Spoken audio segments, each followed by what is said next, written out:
मेरे समक्ष में लेकर के आई।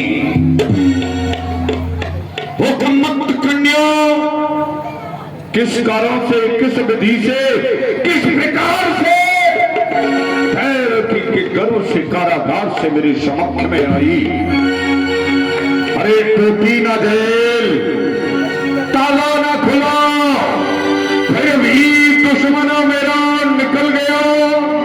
क्या खोटी किस्मत मेरी हुई जो लता भाषा पलट गया। देव की वसुदेव को कारागार के अंदर बंद रखा।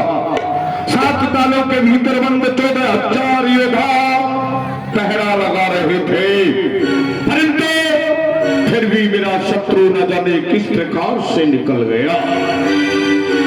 होना था वो लाल, उस स्थान पर वो एक लाली आई।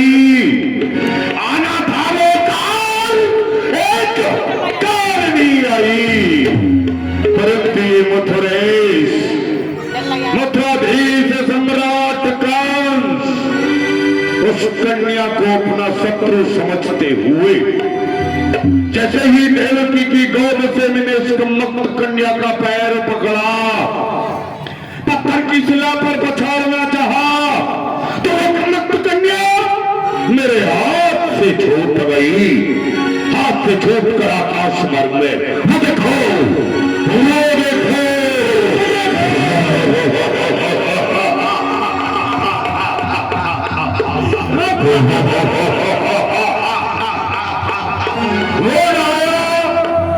मेरे इधर से उसकी एक हाया आई थी।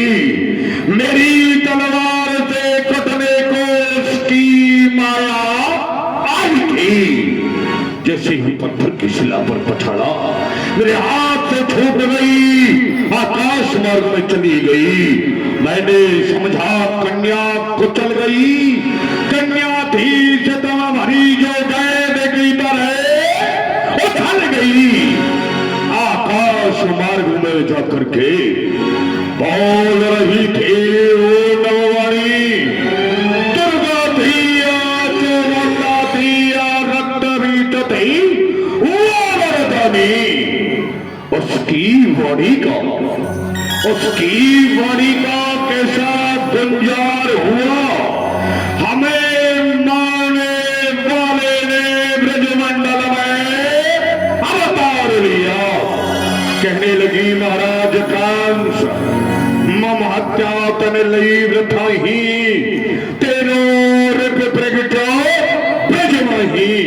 अरे राजा कंस, तो मुझे वृथा में ही मार देना चाहता है। मैं तेरा काल नहीं, मैं तेरा शत्रु नहीं। जो तेरा काल है वो ब्रज में जाके प्रकट हो गया। ब्रज किसी गांव का नाम नहीं, ब्रज किसी शहर का नाम नहीं। ब्रज एक 84 कोस का क्षेत्रफल। जिस जिस घर में ढूंढा जाए, सांप का बच्चा छोटा सा किस तरह से उसे कुचला जाए।